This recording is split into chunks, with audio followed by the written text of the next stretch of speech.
est-ce que les Congolais de l'Est et les Congolais qui connaissent le dossier, est-ce qu'ils peuvent entendre qu'on va discuter avec Kagame quand Kagame méprise? Vous avez entendu? Mais si c'est le prix à payer. Attendez, pour les retours de non, le prix à payer, non, le prix, les Congolais ne doivent rien au Rwanda. Est-ce qu'on est d'accord? Les Congolais ont accueilli les Rwandais systématiquement sur leur territoire. Mais est-ce qu'un jour, depuis que Paul Kagame est arrivé, quelle est l'action qu'il a posée de façon positive en faveur du Congo? Montrez-moi. Et si c'est comme ça qu'on veut vous remercier, vous avez le droit de dire, vous aussi, merci, ça suffit.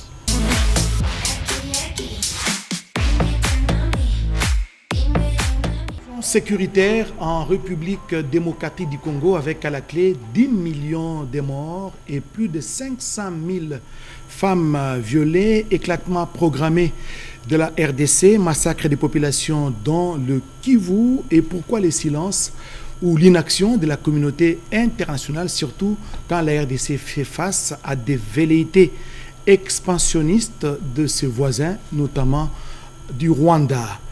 Holocauste au Congo, l'omerta de la communauté internationale, c'est le livre qui fait parler de lui en Europe, en République démocratique du Congo et à travers toute l'Afrique.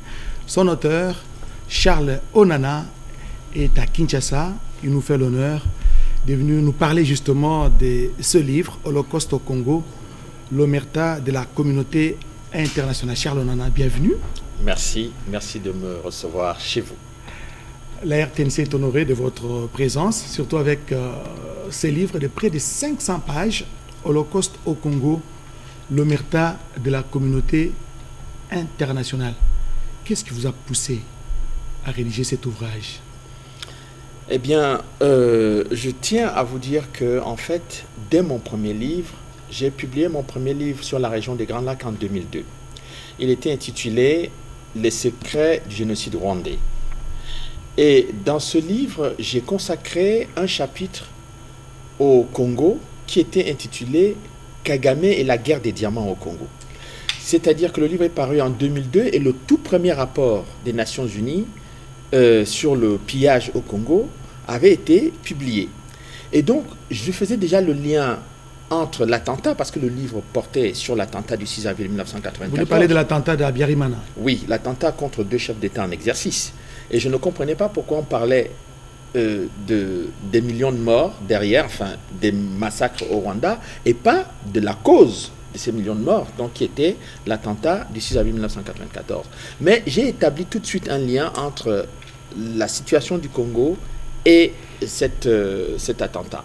Et il se trouve que, effectivement, on aura peut-être l'occasion d'approfondir, mais ce livre est effectivement le fruit de tout cet effort et surtout du silence que j'ai observé depuis de très nombreuses années. J'ai passé près d'un petit quart de siècle, c'est-à-dire près de 25 ans, à travailler sur votre pays, qui est devenu, je dirais, mon pays aujourd'hui, mon pays adoptif. Alors, donc, je pense que ce que vit le peuple congolais est inacceptable. Parce que quand on dit 10 millions de morts, 500 000 femmes violées, les gens ont l'impression, puisqu'ils ne voient pas d'image, il faut rappeler à tous les Congolais, et bien sûr à ceux qui vont nous écouter en dehors du Congo, que la guerre du Congo est l'une des rares guerres des temps modernes où il n'y a pas d'image. Parce qu'il n'y a pas de correspondance sur place pour montrer... Donc une guerre qui se passe sous silence. C'est une guerre à huis clos. C'est-à-dire les massacres se font à huis clos. Et quand vous ajoutez à cela la complicité, je dirais, des grands médias internationaux qui ont beaucoup parlé du Rwanda en 1994, et c'est tant mieux. Ils ont parlé du Rwanda. Le Rwanda a eu en 1994 entre 600 000 morts et 1 million de morts. Ce sont les chiffres que donne... Là, vous parlez du génocide rwandais. Je parle du génocide rwandais. Mais l'extermination des populations du Congo, depuis pratiquement 30 ans, c'est-à-dire que la guerre du Congo, contrairement à ce que disent les gens, n'a pas commencé en 97. j'aurai l'occasion de le démontrer, a commencé en 1994 au moment des événements du Rwanda. Et là, ce sont les recherches que vous avez menées pendant plus de 25 ans. Bien entendu. Et votre actif, une vingtaine d'ouvrages que vous avez pu rédiger. Vous êtes docteur en sciences politiques, Charles Onana. Vous êtes également journaliste d'enquête. Vous voulez nous dire qu'il y a un complot qui est ourdi, concocté contre la République démocratique du Congo, parce que vous avez dit que la guerre se passe à huis clos. Oui, vous savez, quand j'ai commencé ce travail, j'étais naïf, comme beaucoup de personnes. 25 ans aujourd'hui, j'ai eu quelques années de plus. Au début, je m'intéressais simplement à l'attentat contre les deux chefs d'État. Je ne comprenais pas pourquoi il y avait le silence.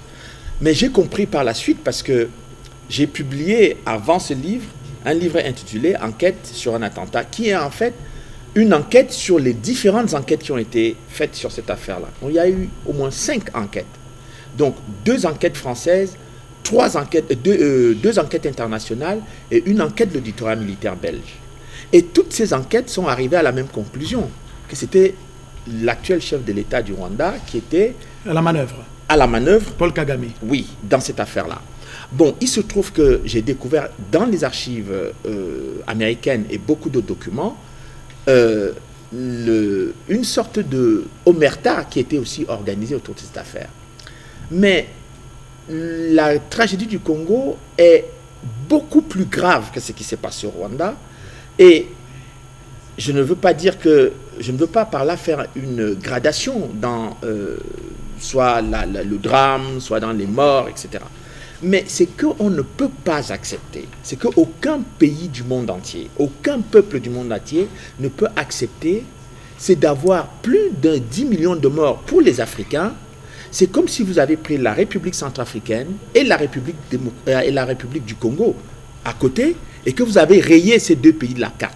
Voilà l'équivalent de ce que le peuple congolais paye aujourd'hui. Et si vous prenez un pays occidental, un pays européen, c'est comme si vous avez rayé le Danemark de la carte. Il faut que les gens visualisent ce que ça signifie pour les Congolais de perdre plus de 10 millions de personnes. Et ce sont des éléments que vous présentez dans cet ouvrage. Mais à Paris, dernièrement, lors d'une conférence organisée par les Congolais de la diaspora, les Congolais de la RDC, qui voudraient que vous puissiez présenter les résultats de votre enquête, qui vous a pris pratiquement 25 ans, vous l'avez dit tantôt, mais la tribune vous a été refusée. Eh bien, c'est quelque chose qui a étonné beaucoup de gens. C'est-à-dire que en France, vous avez le droit de parler du génocide du Rwanda. Mais vous n'avez pas, donc, génocide du Rwanda, 600 000, 1 million de morts. Mais en France, vous n'avez pas le droit de parler de la République du Congo, de l'extermination des populations au Congo, qui compte plus de 10 millions de morts. Mais c'est dû à quoi, cette censure? Mais c'est dû probablement à une sorte de soumission de la presse française. Paul Kagame a en France tous les droits, tous les honneurs dans la presse, que ce soit la presse écrite ou audiovisuelle. Ces réseaux également. En France, la République démocratique du Congo n'a pas le même privilège. Les Congolais n'ont pas le même privilège. Et ce n'est pas uniquement en France, dans l'ensemble de l'Europe occidentale. C'est quelque chose qu'on a vécu et qu'on a observé depuis de nombreuses années. Bon, il a fallu que mon éditeur, n'est-ce pas, que je salue ici, ait le courage de publier le premier livre qu'on a fait ensemble sur le Congo, c'était Vérité sur l'opération turquoise, parce que vous savez qu'en 1994, l'opération turquoise, qui était une force multinationale, s'est déployée à Goma, à l'est du Congo. C'est une opération qui a été un échec, parce que ça aboutit à ce qu'on appelle aujourd'hui les génocides. Non. Et la France a cette dette morale, ce poids par rapport à ce qui s'est passé, je pense. Alors, non, pas exactement. Je peux vous assurer que ce n'est pas comme ça que les choses sont passées. Ça, c'est la propagande que Paul Kagame a répandue en République démocratique du Congo et dans l'ensemble du continent africain. Quand vous analysez, moi j'ai fait cet effort-là, c'est le seul livre d'ailleurs aujourd'hui que vous trouvez sur l'opération turquoise. Ce n'est pas pour me jeter des fleurs, ça ne m'intéresse pas. Mais l'effort que j'ai fait, c'était de comprendre quelle ont été les motivations de l'opération turquoise, d'examiner les PV, les procès-verbaux qui ont été faits au Conseil de sécurité, parce que c'était une décision du Conseil de sécurité des Nations Unies. Et je me suis rendu compte qu'effectivement, tout ce que le FPR a raconté sur cet événement-là ne correspondait pas à la réalité. Par exemple, que la France avait livré des armes au Congo aux génocidaires pour qu'ils continuent le génocide. Ce qui est faux, archi faux, puisque le maréchal Mobutu a tous les défauts que les Congolais peuvent lui reconnaître, mais sauf que quand les forces armées rwandaises sont entrées sur le territoire congolais, ces forces armées ont été désarmées. Et cela est mentionné clairement dans les rapports du département d'État américain et du Pentagone. La deuxième chose, c'est que ils ont dit, par exemple, que le gouvernement de Kagame a dit, par exemple, que pendant l'opération turquoise, la France a livré des armes aux Hutus génocidaires à l'est du Congo. Là encore également, faux, archi faux. Pourquoi? Parce que les Américains, notamment la CIA, le Pentagone et, je dirais, la National Security Agency, qui est l'agence de renseignement américaine, qui ont travaillé ensemble sur cette livraison d'armes, eh bien, ils sont arrivés à la conclusion que la France n'a jamais livré des armes aux Hutus. Pourquoi? Parce que, au terme de l'enquête qui a été faite par l'ensemble des services de renseignement américains, c'est un mémorandum de George Moose, qui était le sous-secrétaire d'État américain aux affaires africaines, qui a rendu, n'est-ce pas, ce mémorandum au président Bill Clinton à l'époque, qui découvre effectivement qu'il n'y a pas de livraison d'armes. Et Charles Onana, si je comprends très bien, l'argument qu'avance le Rwanda, qu'il est à la recherche, à la poursuite des Impiramwe, des Hutus sous les sols congolais, c'est un argument qui ne tient pas debout. Ben, écoutez, non seulement c'est un argument qui ne tient pas debout, mais à combien de... Écoutez, soyons précis.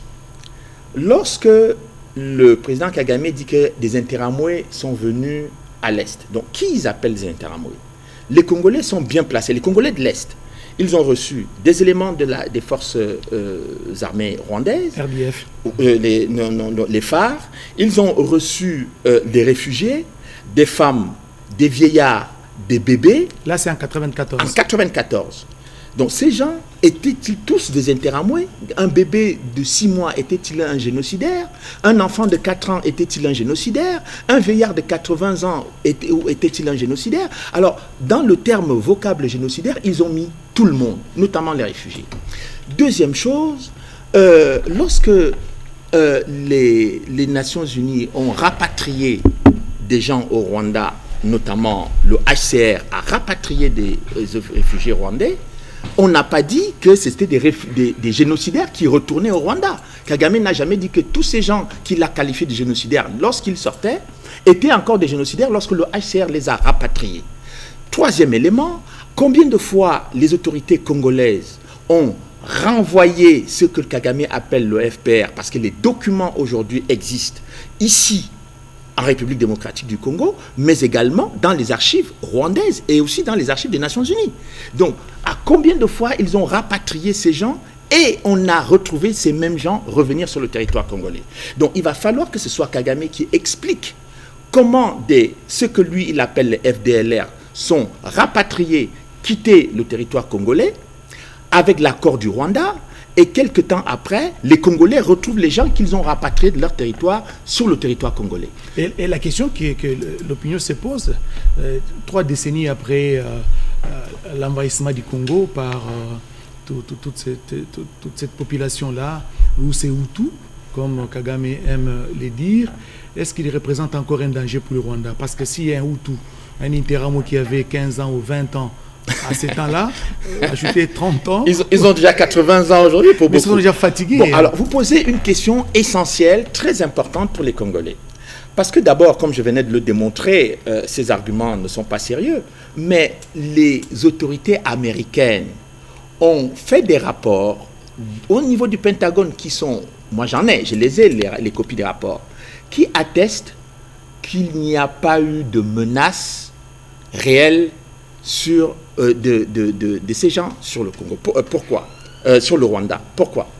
Parce qu'en 1994, vous avez eu des Éthiopiens qui faisaient partie, qui avaient été à la demande du gouvernement rwandais, nouvellement établi, qui sont venus à la frontière sécurisée. Vous avez eu des forces de la MINUSMA qui étaient là au Rwanda pour empêcher. Et vous avez eu des éléments de l'armée américaine qui sont venus renforcer militairement le Rwanda. Cela m'a été confirmé par le ministre de la Défense de Paul Kagame, le général Habyarimana, qui a confirmé effectivement qu'ils ont eu des forces. Et moi, j'ai eu les rapports de la CIA et du Pentagone, notamment l'opération Support Hope, qui était une opération d'invasion qui a préparé l'invasion du Congo. Et dernier élément pour disqualifier cet argument, qui a toujours été brandi systématiquement par le Rwanda, c'est qu'en 1997, lorsque les troupes de l'AFDEL rentrent sur le territoire congolais avec à leur tête Laurent Désiré Kabila, eh bien, qui devient le chef d'état-major de l'armée congolaise? Monsieur James Kabarebe. Un Rwandais. Un Rwandais. Donc, ils ont non seulement exterminé une bonne partie des Hutus ou de ceux qu'eux, ils considéraient comme génocidaires, pendant l'arrivée des troupes sur le territoire congolais. Et avec comme objectif de prendre le pouvoir à Kinshasa. Mais ils ont toujours eu envie de prendre le pouvoir à Kinshasa. Ils ont raté un peu avec Laurent Désiré Kabila, mais ils ont... Parce que finalement, Laurent Désiré Kabila a été assassiné dans son Ils ont assassiné au Palais des Marbres. Quand on voit les conditions dans lesquelles Joseph Kabila a pris la succession, je vais vous dire une chose. Je m'étais interrogé sur cette affaire-là et j'ai rencontré à l'époque l'ancien ministre de l'économie, M.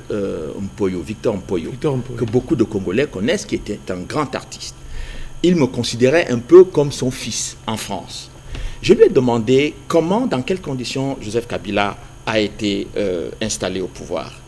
Il m'a dit, M. Robert Mugabe m'avait appelé. Et Robert, son âme, l'ancien président zimbabwéen. Voilà, il m'avait appelé. Il m'a dit « Now is the time for you ». Ça signifiait pour lui que c'est maintenant le temps pour vous, Congolais, de prendre le pouvoir. Et ils ont eu une réunion. Là, il disait à Victor Mpoyo. Je reprends ce que me dit Victor Mpoyo. Et il me dit que tout le monde avait peur de prendre la place de Laurent Désiré Kabila qui venait d'être assassiné, un peu en partie avec le soutien des Rwandais. Et puis, on a choisi Joseph, parce que tout le monde l'appelait notre petit, notre fils. Et c'est comme ça que l'unanimité a été faite autour de Joseph Kabila pour devenir le président de la République. Et quelque temps après, eh bien, le George Bush et le président Jacques Chirac français, les deux ont accepté effectivement et validé la désignation de Joseph Kabila à la tête de la RDC.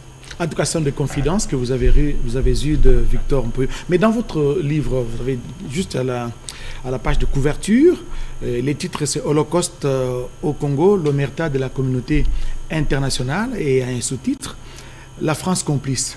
D'après vous, selon les enquêtes que vous avez menées, la France est-elle complice dans ce que vit la RDC dans sa partie Est?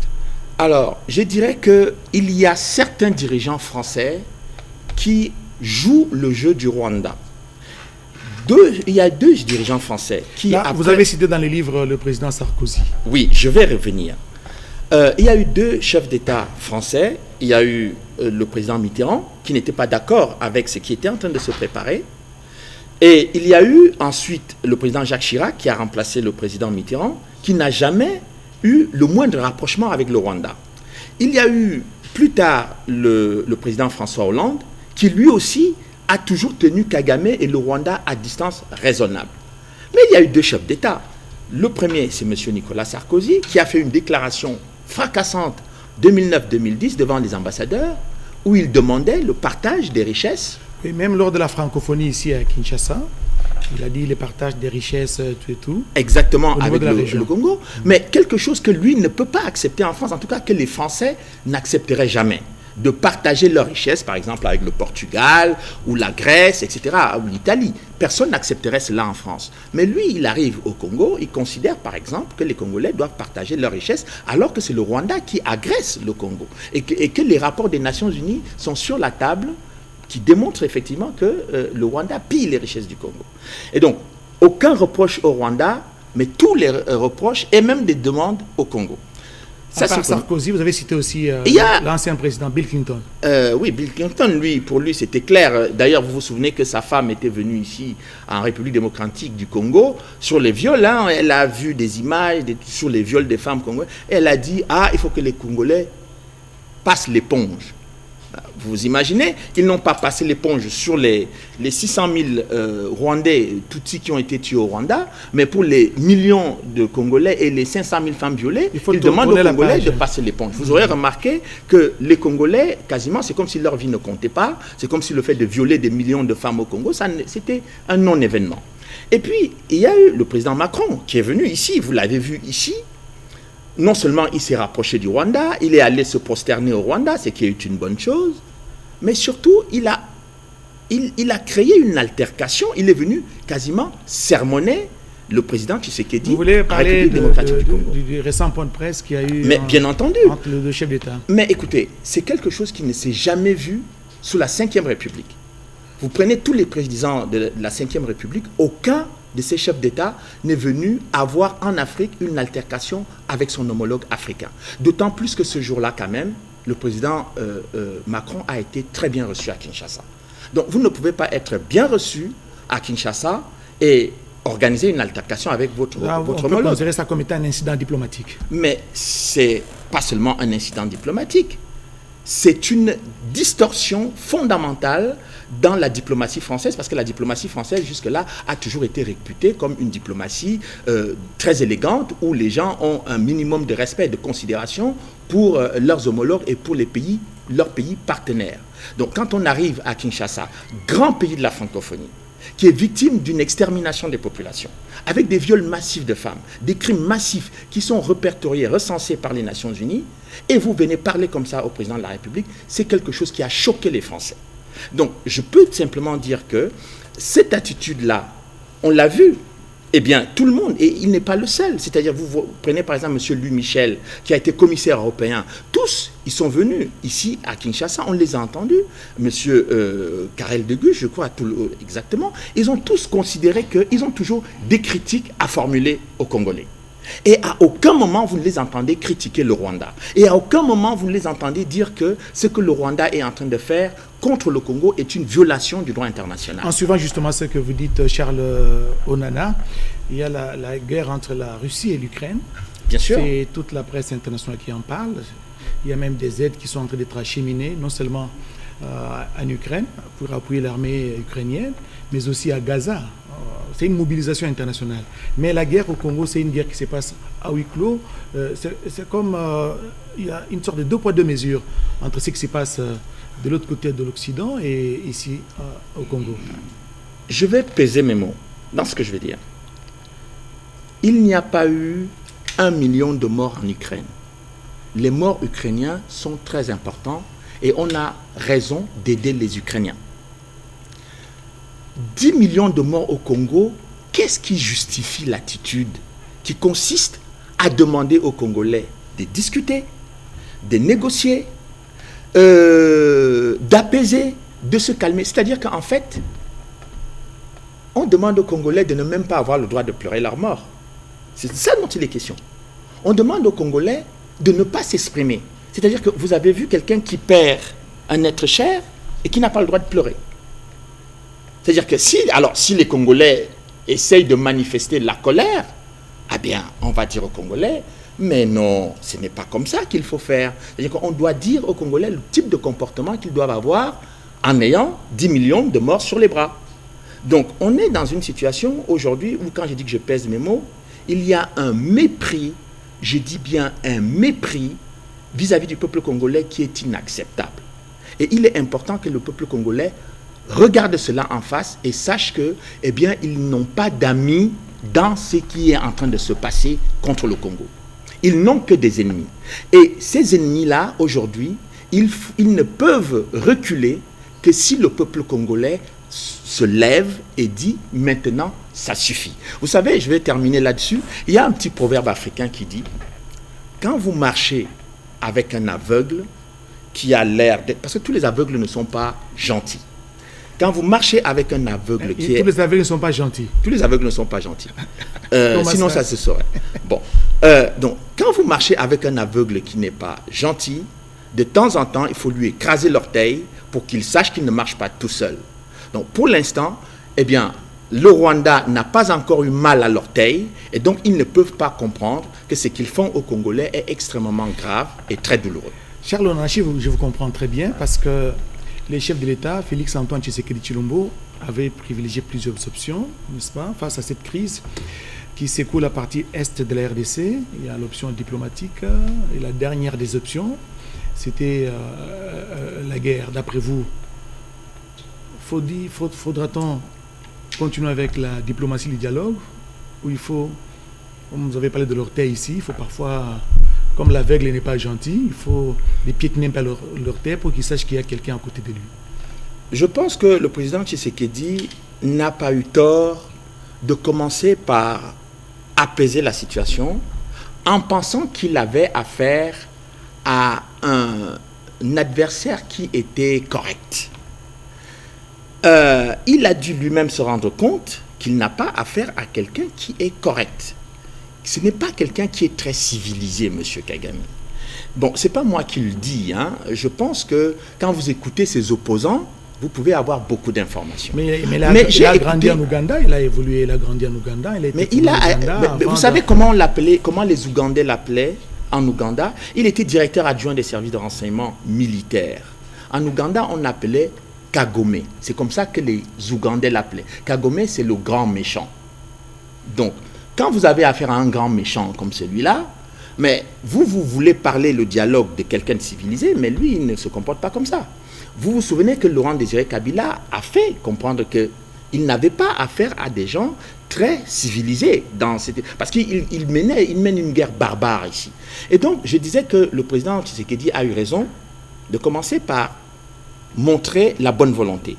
Mais pour qu'il y ait bonne volonté, il faut que vous soyez deux. Si vous avez un qui a la bonne volonté et l'autre qui n'a pas la bonne volonté, vous ne pouvez pas continuer. La bonne volonté, c'est par rapport aux échanges commerciaux, facilités. Mais ce n'était pas une mauvaise approche. C'est-à-dire que le président Tshisekedi venait d'arriver au pouvoir. Donc lui, la première des choses qu'il a pensé à faire, c'était de faire ça. Mais sauf qu'il est obligé de se rendre compte il n'a pas affaire à quelqu'un de correct. La meilleure preuve, c'est que, et je vais rappeler aux Congolais, parce que j'entends beaucoup de conseillers, de gens qui disent au président Tshisekedi, oui, il faut quand même revenir, discuter, etc. Mais pourquoi le Rwanda dit ça? Parce que le président Tshisekedi a dit la dernière fois... Lors de la campagne notamment, oui, il a dit qu'il va saisir le Parlement, les deux chambres du Parlement réunies en congrès, pour solliciter cette autorisation que la RDC entre en guerre avec le Rwanda. Oui, alors je vais vous expliquer qu'est-ce qui s'est passé au Rwanda. Et il faut que les Congolais ouvrent bien leurs oreilles. Ce qui s'est passé au Rwanda, parce que pour mieux comprendre comment votre adversaire joue avec vous, et regardez-le comment il joue avec les autres. Quand il y avait la crise au Rwanda, entre 1990 et 1994, qu'est-ce qui s'est passé? Il y a eu ce qu'on a appelé les accords d'Arusha. Et pendant la période où se déroulaient les accords d'Arusha, chaque fois Kagame il disait il faut négocier, il demandait qu'il faut négocier quand les forces armées rwandaises renforçaient leur système de défense. Il demandait de négocier. Et quand les Hutus venaient négocier, lui, il avançait sur le terrain militaire.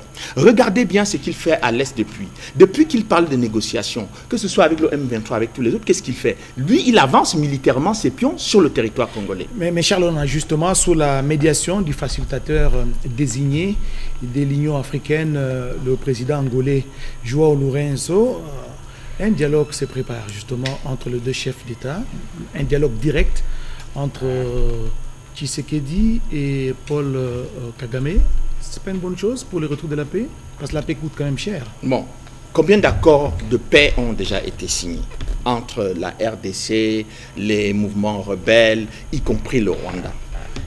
J'ai un ancien ministre congolais qui a recensé 33 accords. C'est pas trop?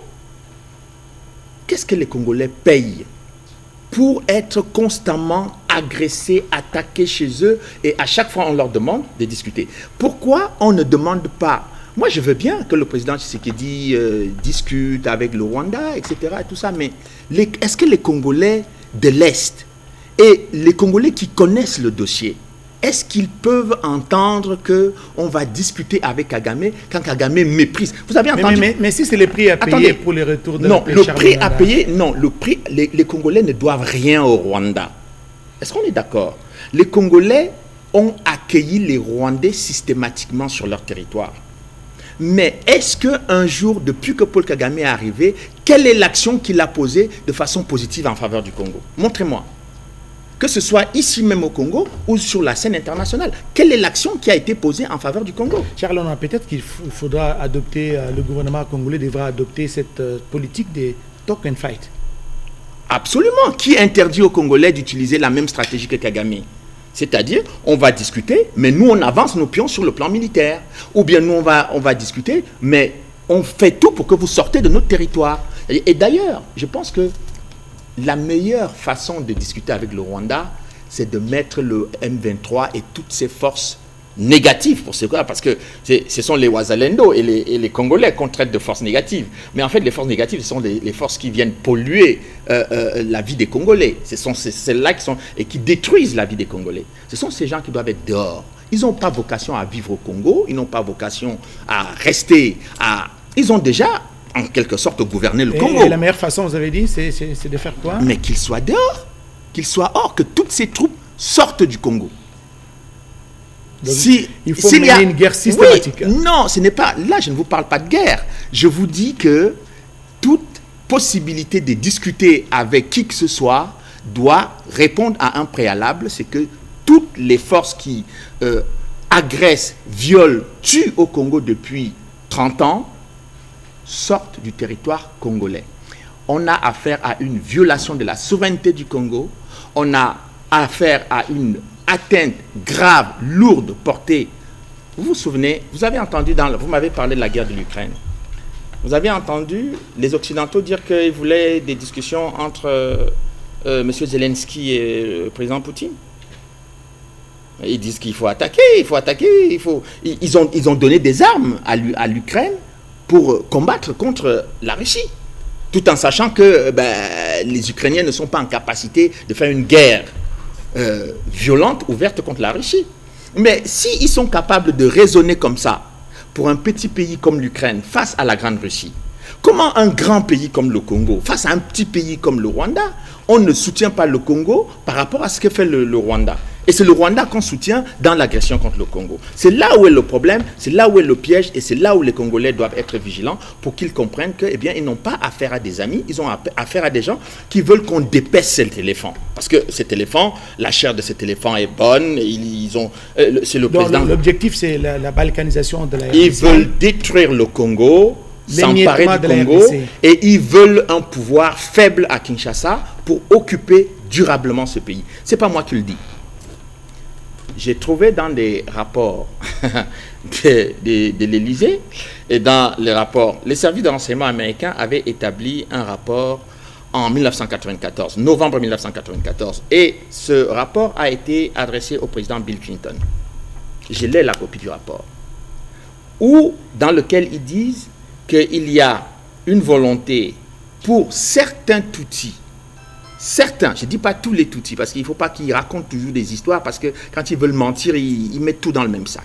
Il y a certains Tutsis qui veulent créer un empire avec, à partir de l'Ouganda, etc., dont le centre de gravité est le Congo. Ils ont ce rapport. Et le ministre de la coopération, le ministre français de la coopération, m'avait expliqué, il a publié un livre là-dessus, le retour du Mwami, où il m'a expliqué les rencontres qu'il a eues avec les Rwandais, certains Tutsis du Rwanda et certains Tutsis du Burundi et de l'Ouganda qui avaient envie de faire... Et il a apporté des éléments détaillés. Donc le Congo aujourd'hui, en quelque révélations oui, c'est grave, c'est grave, et c'était pour cette raison peut-être que vous constatez qu'on ne critique pas le Rwanda, on ne reproche pas le Rwanda d'attaquer, d'agresser le Congo, on ne sanctionne pas le Rwanda depuis 30 ans. Charles Onana, vous êtes docteur en sciences en sciences politiques. Quelles sont les stratégies qu'il faudra mettre en place pour barrer la route à toutes ces velléités expansionnistes de nos voisins, notamment du Rwanda, parce que les plans déjà concoctés, vous l'avez souligné, sur base des documents que vous avez, passez-moi les termes, documentés au niveau de la CIA, du Pentagone, de la Maison Blanche, de l'Élysée et même de l'Union européenne, à l'interne, au Congo, parce que vous suivez de près la situation depuis plus de 20 ans. Qu'est-ce qu'il faudra faire pour arrêter net ces velléités expansionnistes? Il faut que les Congolais tirent les leçons de l'histoire. Lumumba a dit, en 1900, les années 60, il a dit que la balkanisation du Congo est engagée.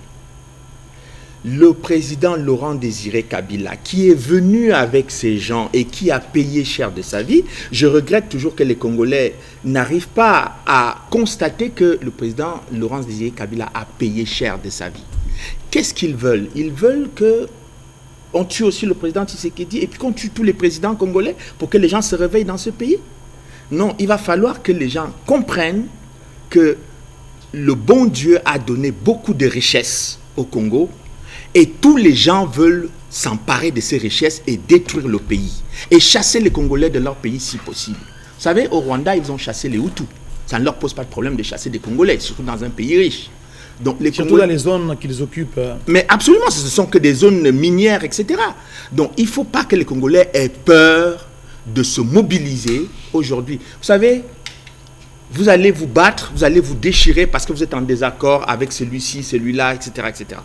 Mais pour l'instant, là, c'est la survie de votre pays qui est sur le tapis. Est-ce que vous choisissez de vous battre pendant que l'ennemi est en train de vous dépecer, de massacrer les enfants, de tuer les femmes, etc. Ou alors vous vous dites, on va se battre après, mais là, on doit sauver notre pays. Parce que ce pays-ci, vous avez beaucoup de vos grands-parents qui sont morts pour ce pays. Vous avez vos ancêtres qui ont lutté pour ce pays. Vous avez, je dirais, beaucoup d'enfants, de jeunes, qui sont tombés en 97, en 98, en 2000, 2001, 2002, 2000, jusqu'en 2005 pour défendre ce pays. Est-ce que la vie de tous ces martyrs-là ne compte pas? Vous avez Monseigneur Moziroa. Monseigneur Moziroa. Je voudrais vous dire un petit mot. Oui. Il y a une même place qui lui a été dédiée. Mais ce n'est pas assez. Combien d'enfants ici connaissent Monseigneur Moziroa? Est-ce qu'on enseigne l'histoire et l'engagement de Monseigneur Moziroa? Monseigneur Moziroa a été assassiné en 1996 par les forces de Paul Kagame. Et pourquoi? Parce qu'il a été le premier ici, parmi les intellectuels, à dénoncer le danger. 1996-2024, les Congolais vivent le même drame, la même tragédie en pire. Il faut réécouter ce que disait le Monseigneur Moziroa pour comprendre que ceux qui sont en face de vous là, ils veulent vous mettre hors de votre pays. Et si je vous comprends bien, Charles Onana, donc c'est une mobilisation générale bien sûr. Au niveau du Congo, de la RDC. Bien tous sûr. Les Congolais doivent se mettre. Mais écoutez, nos différences mais dites-moi, c'est quoi les premiers mots de l'hymne national du Congo? C'est quoi? Debout Congolais. Et alors, vous faites quoi assis alors? Vous faites assis. Vous pensez que toutes ces richesses, tout ce que vous avez là, ben, ils veulent vous arracher tout ça. C'est ça le sujet. Ce n'est pas vos querelles internes, personnelles. Ça, ils s'en moquent éperdument. Vous savez ce qui s'est passé au Hutu? Il faut que les Congolais... Moi, j'ai beaucoup travaillé sur le Rwanda. Et c'est pour ça que je comprends assez aisément ce qui se fait ici. Vous savez, en 93-92, il y avait beaucoup de Hutus qui avaient leur division entre Hutus du Nord et Hutus du Sud. Et donc, il y a beaucoup de Hutus du Sud qui étaient contre le président Habyarimana. Et parce que lui, il était un Hutu du Nord. Eh bien, et donc beaucoup ont soutenu le FPR et Kagame. Vous savez, quand Kagame est venu en 1994, vous vous souvenez ils ont dit qu'il allait avoir un gouvernement de coalition, etc., où on allait avoir des Hutus et des Tutsis. Mais qui était d'ailleurs le projet des accords d'Arusha. Mais ils ont jeté les accords d'Arusha à la poubelle. Et en 1995, M. Faustin Twagiramungu, qui était un Hutu modéré, a fui. Le ministre des Affaires étrangères, qui était l'ambassadeur Ndajigimana, a quitté. Tous les premiers ministres Hutus et tous ces gens, ils ont quitté le pays. Et ils sont restés en mono-ethnie pour gouverner le Rwanda jusqu'à présent. Donc, vous vous rendez compte que quand ils sont capables de se comporter comme ça avec les Hutus du Rwanda, qui sont des gens qui sont nés là-bas. Qui sont leurs frères, pratiquement. Oui, mais pratiquement jusqu'à aujourd'hui. Qu'est-ce que vous pensez qu'ils vont faire des Congolais? Dites-moi. Les messages est compris, capté 5 sur 5, je m'imagine. Charles Onana, le 19 février 2024, un accord a été signé, un accord de coopération a été signé entre l'Union européenne et les Rwandais pour le développement, l'exploitation de manière durable des minéraux dits critiques. Votre analyse? J'ai analysé cela en publiant en 2014, il y a 13 ans déjà, un livre intitulé « Europe, crime et censure au Congo ». Je pense que beaucoup de Congolais n'ont pas lu ce livre. S'ils avaient lu, eh bien, ils ne seraient pas surpris par cet accord de coopération avec le Rwanda. Pour des minéraux dont ne disposent pas les Rwandais. Bon, des minéraux critiques. Ils disent dans cet accord que c'est pour le développement des chaînes de valeur durables. Bon, je vais vous dire une chose encore. Mais j'ai beaucoup de choses à vous dire, mais on va être bref. Quand je découvre, j'ai obtenu une série d'archives, de documents de l'Union européenne, de la cellule stratégique du Conseil européen. C'est-à-dire la cellule stratégique qui pense la diplomatie européenne, la politique étrangère de l'Europe. Et dans ces documents, les rapports de M. Ado Ayello, qui était le représentant spécial de l'Union européenne, j'ai lu tous les rapports confidentiels de l'ensemble des hauts responsables européens qui sont venus au Congo entre, je dirais, 2003 et 2008 à peu près. J'ai lu tous ces documents et j'ai même lu les documents internes qui étaient les documents de débat au sein de l'Union européenne. Mais quel est leur problème? Leur problème, c'était de reprendre, je vous dis bien, de reprendre officiellement les mensonges que Kagame dit que ce sont les FDLR qui sont ici. Donc, pour les gens de l'Union européenne, et il y a des gens qui ont il y a même des Allemands, je crois un diplomate allemand, qui un jour fait un rapport en disant « c'est quand même trop ce que fait le Rwanda au Congo. Est-ce qu'il ne faut pas sanctionner le Rwanda ?» Eh bien, qu'est-ce qui se passe? Eh bien, lui, Michel et d'autres, ils disent « non, on ne doit pas sanctionner le Rwanda parce que le Rwanda est un partenaire important pour la stabilité. » Je répète, un partenaire... La stabilité de la région? Oui, c'est écrit. En tuant au Congo. C'est écrit. Et donc, c'est pour cela que j'ai fait ce livre, parce que Europe, crime et censure, c'était pour que les Congolais comprennent que tout le monde se moque d'eux et que tout le monde se moque éperdument que le Congo disparaisse. Tant que le Congo peut donner des matières premières via le Rwanda ou via l'Ouganda, ils n'ont pas de problème. Ils sont même allés beaucoup plus loin. Vous savez qui a le droit, le permis de parler de la traçabilité des minerais du sang par les textes européens? C'est le Rwanda. Charles Onana, vous êtes en train d'éventrer le bois. Le bois.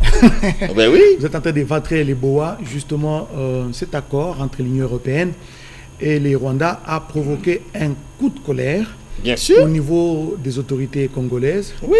Je vais citer ici le premier d'entre nous, Félix Antoine Tshisekedi Tshilombo, le président de la République, qui a dit, je cite, ce qu'a fait, donc l'Union européenne fait la guerre par procuration.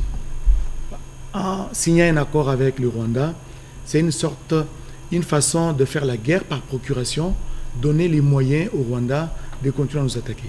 Je vous ai dit en début d'émission qu'il y avait un mépris pour les Congolais. Est-ce que vous avez encore besoin de preuves quand vous voyez cette histoire d'accord? C'est-à-dire qu'au moment où on parle, vous avez des sénateurs américains, des membres du Congrès américain, pas un, pas deux, au moins 6, 7, 8, qui ont écrit à M. Blinken pour lui dire que le Rwanda soutient le M23 et que cela est inacceptable. Ce sont les membres du Congrès américain, les États-Unis, qui soutiennent le Rwanda depuis 30 ans dans leur guerre au Rwanda et contre le Congo. Ils ont écrit à Anthony Blinken, le secrétaire d'État. Mais oui, ils ont écrit à M. Blinken, d'ailleurs lorsqu'il venait faire la tournée ici. Mais est-ce que vous constatez que cela parle aux membres de l'Union européenne? Non. Non, ça ne leur parle pas. On continue chaque année, presque maintenant c'est devenu un rituel au sein des Nations Unies. On continue de publier des rapports sur le pillage des minerais du Congo par le Rwanda et il n'y a toujours pas de sanctions de l'Union européenne. Vous vous souvenez qu'il y a eu des Congolais qui ont été sanctionnés ici parce qu'on disait qu'il y avait même, je ne sais plus en quelle année, certains qui étaient menacés de sanctions parce qu'on disait que, ah oui, eux, ils développent le discours de la haine au Congo et qu'ils doivent être sanctionnés. Ils sont nombreux, ces acteurs politiques. Oui, mais à aucun moment on ne sanctionne les gens qui tuent les Congolais. C'est-à-dire qu'en fait, il est plus intéressant de tuer les Congolais que de s'exprimer sur le Rwanda. Charles Onana, est-ce que vous avez l'impression que le président de la République démocratique du Congo, réélu à sa propre succession avec 73,47% des suffrages exprimés, est-ce que vous avez le sentiment qu'il est seul dans cette guerre? Parce que d'abord ses voisins immédiats ne se prononcent pas clairement ou aucun soutien. Ils ne se prononcent pas du tout. Clairement, officiellement, que nous vous soutenons dans cette guerre, nous sommes là pour vous appuyer, c'est de l'omerta, pour reprendre le terme de votre ouvrage. Donc c'est un silence plat, un silence radio, d'abord au niveau des voisins. La communauté internationale, pas de déclarations fermes, n'est-ce pas, pour condamner et exiger, par exemple, les retraits des troupes rwandaises, et même sanctionner les Rwandais. Vous avez l'impression que Félix Antoine Tshisekedi Tshilombo est seul dans ces combats? Est-ce qu'à l'intérieur, il est soutenu aussi? C'est moi qui pose les questions ici. On ne va pas inverser les rôles. Moi, je suis obligé de constater que, vous savez, dans les pays européens, puisque l'Afrique a toujours ses références aussi en Occident, en général, quand un chef de l'État prend une décision, fait une déclaration, généralement, les ministres rivalisent pour reprendre la déclaration, comme a dit le président de la République. Moi, j'ai entendu plusieurs fois le président Tshisekedi dire, par exemple, qu'il était hors de question de négocier avec le M23. Je n'ai pas entendu beaucoup de ministres, je ne fais pas de critique aux ministres, hein. Il faut que les choses soient claires. Parlons de manière générale des acteurs politiques congolais. Oui, des acteurs politiques congolais. Mais je ne les entends pas reprendre cela, parce que refuser de négocier, vous pouvez être en désaccord avec le président Tshisekedi sur un certain nombre de choses sur le plan politique intérieur, etc. Mais là, on a affaire à une situation de politique extérieure, où vous êtes face à une agression extérieure. Donc, est-ce que c'est difficile, c'est pénible pour les acteurs politiques congolais de dire nous sommes d'accord qu'il ne faut pas soutenir le M23? Et pourquoi d'ailleurs beaucoup d'acteurs politiques congolais ne diraient pas peut-être au président Tshisekedi s'il veut négocier, par exemple, imaginons, je ne dis pas que c'est ça qu'il veut faire, mais je dis imaginons qu'il veut aller négocier avec Paul Kagame. Est-ce qu'il leur est difficile de dire non, nous sommes en désaccord avec vous si vous allez négocier avec Paul Kagame? Mais pourquoi ils ont peur de parler de Paul Kagame? Le président Tshisekedi, lui, moi j'ai noté plusieurs fois aux Nations Unies, il a désigné Paul Kagame ici. Mais je ne les entends pas parler de Paul Kagame. Il l'a désigné comme agresseur. Comme agresseur? Oui, c'est lui qui soutient le M23. Mais c'est factuel. C'est pas une opinion politique, c'est factuel. Est-ce que c'est comme... Pourquoi les lèvres des dirigeants politiques congolais sont lourdes à prononcer le nom de Kagame comme agresseur de la République démocratique du Congo? Vous voulez parler d'une certaine duplicité ou bien c'est juste la peur? Mais je me pose, moi, la question de savoir qu'est-ce qui se passe. Qu'est-ce que vous voulez qui arrive aux Congolais pour que vous parlez? Qu'est-ce qu'il faut faire? Donc vous voulez dire que le chef de l'État n'est pas suffisamment... Les Américains disent, les Américains disent, prononcent le mot de Kagame pour dire qu'il agresse le Congo. Ils écrivent. De quoi les dirigeants politiques congolais ont-ils peur? Il ne faut pas que ce soit 2 ou 3. Il faut qu'ils soient 15, 20, 30 à parler comme ça. Et à dire que nous ne pouvons pas accepter, notre pays a toujours accueilli les Rwandais, nous ne pouvons pas accepter d'être traités comme vous le traitez. Et vous avez vu comment Paul Kagame parlait des hommes politiques congolais à la télévision? Pas dans les télévisions rwandaises, dans les télévisions occidentales. avec une arrogance et un mépris inqualifiable. Je comprends bien. Il faut, et moi, je sais il faut une stratégie de communication mais je sais que moi, je sais, moi qui connais quand même un peu la classe politique congolaise, qu'il y a quand même beaucoup d'hommes politiques congolais qui sont très respectables, qui ont un niveau d'études, un niveau de connaissance est plus élevé que Kagame. Mais comment ils peuvent laisser que ce monsieur leur parle comme ça? Ça me dépasse. Ça vous surprend, hein? Charles Onana, votre ouvrage Holocauste au Congo, l'omerta de la communauté internationale, la France complice. Votre ouvrage est sorti, à moins que je ne m'abuse, en 2023. 23, oui. L'ouvrage est sorti en 2023. Ça fait plusieurs mois. S'il faut compter à la manière des Africains, ça fait une année après. C'est ça. Que vous venez visiter la République démocratique du Congo. Vous êtes là sur invitation ou bien... Bien sûr, je suis invité par le recteur de l'université de Kinshasa, la très grande université congolaise. Il y a d'autres grandes universités au Congo, bien entendu. À l'occasion de ces 70 ans d'existence. Absolument. Et donc j'ai été, pour moi c'était un honneur, hein, d'être invité par la grande université de Kinshasa pour venir parler de ce travail, parce que ça a été une frustration aussi pour moi de ne pas pouvoir partager le résultat de mes recherches avec les Congolais. En RDC. Oui, avec les Congolais, parce que j'ai quand même fait ce travail pour le Congo et pour les Congolais. Donc, vous vous imaginez quand vous faites ça, et que vous n'avez pas la possibilité de partager ça avec les concernés, c'est un peu difficile. Est-ce que vous avez été soutenu par les officiels, les Congolais, dans l'élaboration, la rédaction de cet ouvrage? Les politiques, par exemple? Mais en général, un chercheur ne s'intéresse pas beaucoup aux politiques. Moi, je suis un chercheur indépendant. Il y a eu des gens qui ont témoigné dans le livre. Le ministre Paluku, par exemple, il a témoigné dans Julien le livre. Oui, Julien Paluku, parce qu'il a été gouverneur longtemps là-bas et puis il connaît très bien la situation. Et il y a l'honorable Bitakura qui est constamment attaqué d'ailleurs ici. Donc de la plaine de la Rosizi. Ben oui, mais moi j'ai dit toujours que... Mais c'est important que les Congolais le soutiennent aussi, parce que il ose, il est parmi les gens qui osent un peu parler. Bon, mais le problème en plus, il est sous sanction de la... mais c'est absurde de sanctionner, de vouloir sanctionner un Congolais qui est dans la zone où le FPR commet des crimes contre l'humanité, des viols massifs de femmes. Et celui, bon, il n'a pas le droit de se mettre en colère, monsieur Bitakura, il n'a pas le droit de se mettre en colère, il n'a pas le droit de pleurer, il n'a pas le droit de s'indigner, il n'a que le droit de se taire et de subir. C'est ça qu'on lui demande. Quand j'ai vu la lettre qui a été écrite ici par le diplomate européen pour demander au ministre de la Justice de sanctionner M. Bitakura, mais j'ai dit, on marche sur la tête, là. Bon, c'est une autre page, on en parlera peut-être dans de prochaines émissions, mais ce livre, vous l'avez dédicacé à plusieurs officiels, à plusieurs autorités congolaises, notamment au chef de l'État. Oui, oui, bien sûr. Vous avez le temps de les rencontrer?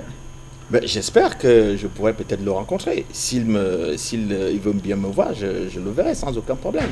Vous savez, les hauts responsables politiques congolais qui soit me soutiennent, soit ne me soutiennent pas, vraiment, ce n'est pas mon souci.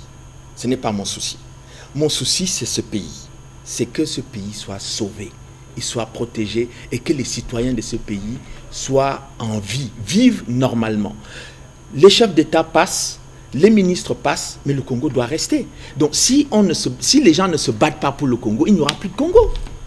Il n'y aura plus de Congo. Charles Onana, vous êtes Camerounais, n'est-ce oui. pas?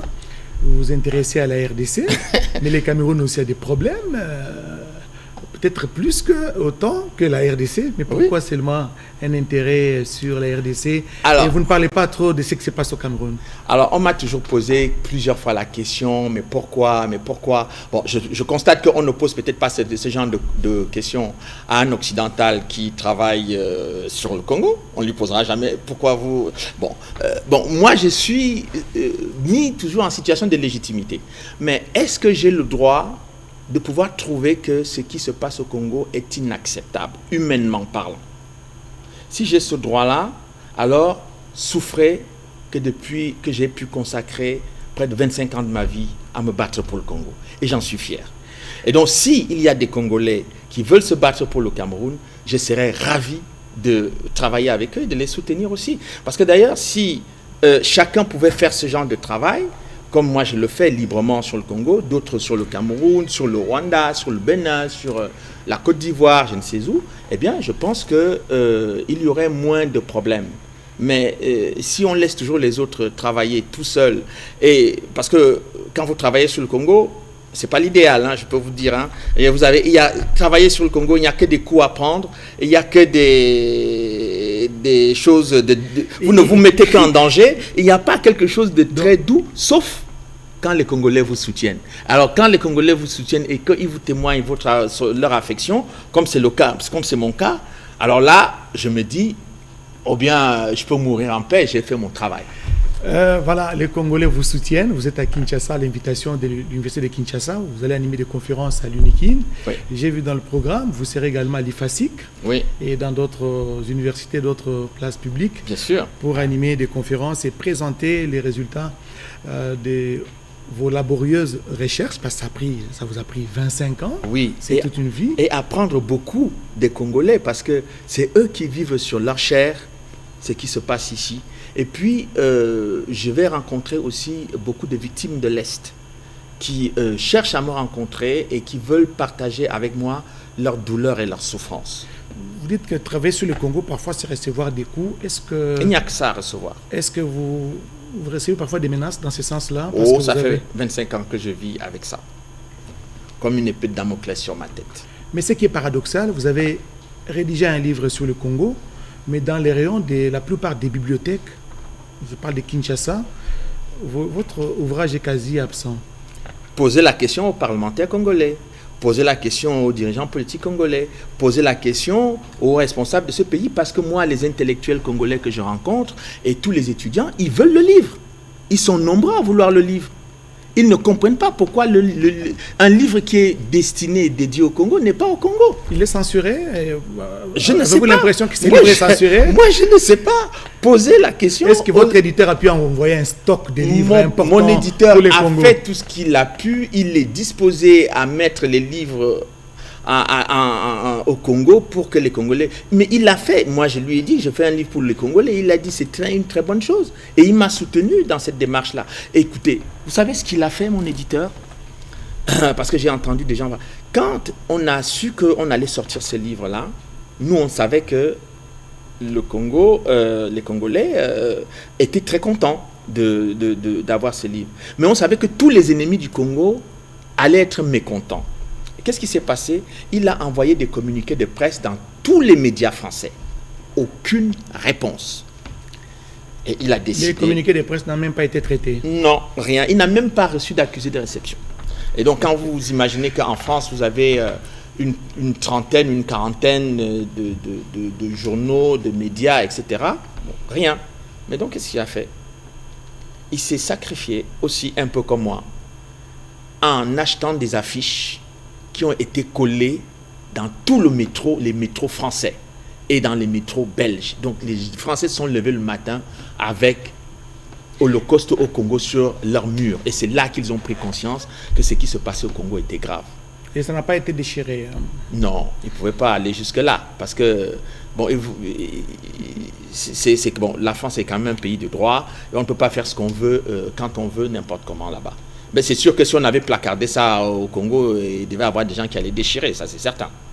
Votre livre est quasi absent. Vous pensez qu'il y a une certaine duplicité à l'interne ou bien une sorte d'infiltration au niveau du pays? Parce que votre livre, il relate vraiment toutes les péripéties de l'histoire récente que vit la République démocratique du Congo. Je remercie tous les intellectuels congolais qui ont acheté des livres pour envoyer à leurs amis ici.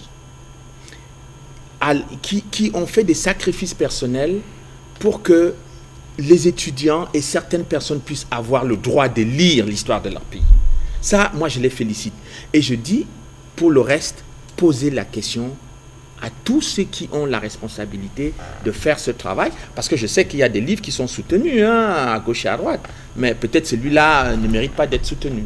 Moi, ça ne me dérange pas. À partir du moment où je peux partager le fruit de mes recherches à Kinshasa avec les Congolais, eh bien, écoutez, je considère que nous, on avait déjà fait notre boulot et que mon éditeur aussi a fait son travail. Charles Onana, nous sommes en train de terminer cette émission avec cet ouvrage qui fait parler de lui, beaucoup de bruit à l'international, tout comme au Congo. Holocauste au Congo, l'omerta de la communauté internationale, la France complices? C'est une question qui reste toujours pendante. Peut-être aux lecteurs de l'ouvrage, quand ils vont les dévorer, ils vont découvrir certaines vérités parce que vous avez eu quand même accès à des documents secrets, des documents confidentiels de l'Union européenne, de la Maison-Blanche, de l'Élysée, du Pentagone, et voilà, même des services secrets. Je sais que c'était un travail de longue haleine, ce n'était pas facile. Les Congolais vous suivent de partout. Ils vous suivent de Goma, au nord Kivu, la province qui est meurtrie. 3 décennies de guerre, des générations de jeunes gens, des parents qui sont partis pour la bonne cause, la défense, comme on dit chez nous en Lingala, l'Ikamwa Mabele. C'est une question de protéger la terre. Ah, voilà. Là, vous le dites très bien, Lingala. Les Congolais vous suivent de partout, du Sud Kivu, de l'Ituri, là où il y a aussi des groupes armés locaux qui sont en train de s'aimer la terreur. Ils vous suivent à Goma, à Rutshuru, à Massissi, et partout à travers la République et le monde. Est-ce que vous avez un message à passer à tous ces Congolais, ces Africains qui vous suivent? Je dis aux Congolais, ne doutez pas. Vous n'êtes pas faibles. Malgré le mépris et tout ce qui peut vous arriver, vous avez la possibilité aujourd'hui de retrouver votre dignité et de vous battre pour votre souveraineté. Ne laissez pas les autres venir vous arracher le pays les yeux ouverts. Je pense que vous avez beaucoup plus de soutien que vous ne pouvez l'imaginer. Mais tous ceux qui vous soutiennent et qui veulent aider le Congo, ils ne peuvent le faire que s'ils vous voient debout. Donc, soyez à la hauteur du danger et de la menace qui est portée contre vous. Vous avez été toujours généreux vis-à-vis des étrangers qui venaient chez vous. Vous les avez toujours accueillis, comme on dit dans la Bible, accueillis et nourris. Et si c'est comme ça qu'on veut vous remercier, vous avez le droit de dire, vous aussi, merci, ça suffit. Et aux pays africains, aux Africains, au peuple africain, parce que vous êtes panafricaniste, justement. Ben, ne vous inquiétez pas, ils n'attendent que le Congo se mette debout et vous allez voir des Africains se mobiliser pour le Congo. Mesdames, Messieurs, tout le plaisir était pour nous de recevoir sur ce plateau et en exclusivité Charles Onana, qui est l'auteur de cet ouvrage, qui continue à parler de lui, un ouvrage consacré sur la crise qui secoue la République démocratique du Congo, Holocauste au Congo, l'omerta de la communauté internationale, la France complice, un ouvrage préfacé par Charles Millon. Merci. Édité aux éditions de l'Artilleur. En France. Voilà. Merci d'avoir répondu à notre invitation, malgré vos multiples sollicitations, parce que vous êtes arrivé seulement hier à Kinshasa. Aussitôt arrivé, vous n'avez pas refusé un seul instant de répondre à notre invitation. C'est un honneur pour moi et merci beaucoup. Et merci surtout à vous tous qui nous avez suivis. Bonne suite de programme sur votre télévision.